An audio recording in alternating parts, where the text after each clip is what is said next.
রাজশাহীর গোদাগাড়িতে প্রতি বছরের মতো এবারও টমেটোর ভালো ফলন হয়েছে, কিন্তু এসব টমেটো পাকার সময় দিচ্ছেন না উৎপাদকরা।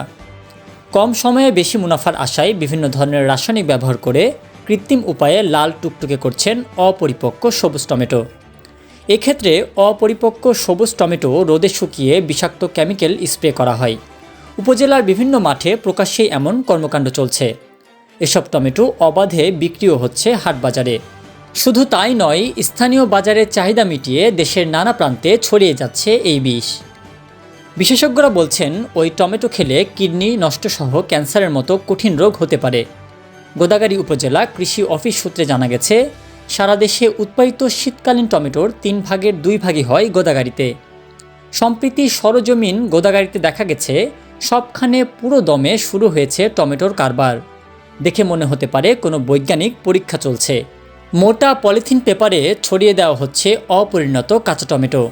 এরপর টমেটোর উপর স্প্রে করা হচ্ছে মাত্রাতিরিক্ত ইথিফন গ্রুপের হরমোন।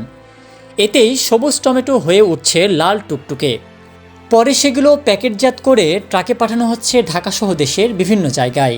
স্থানীয়রা বলেন, কৃষকসহ দেশের বিভিন্ন স্থান থেকে ব্যবসায়ীরা এখানে এসে কম দামে কাঁচা টমেটো কিনছেন।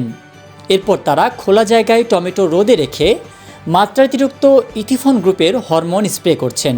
এই হরমোন অতিমাত্রায় ব্যবহারের ফলে কাঁচা টমেটো মুহূর্তেই লাল বর্ণ ধারণ করছে। উপজেলার কাদিপুর এলাকার চাষিরাও অকপটে স্বীকার করলেন হরমোন স্প্রের কথা। কাঁচা টমেটোকে লাল করার কৌশলও বর্ণনা করেন চাষিরা।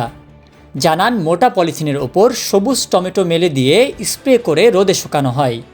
এরপর সেগুলো গুছিয়ে ঢেকে রাখা হয় 3 দিন।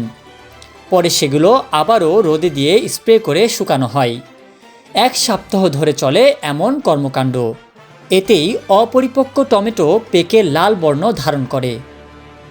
রুহুল আমিন আরিফ, তরঙ্গ টিভি।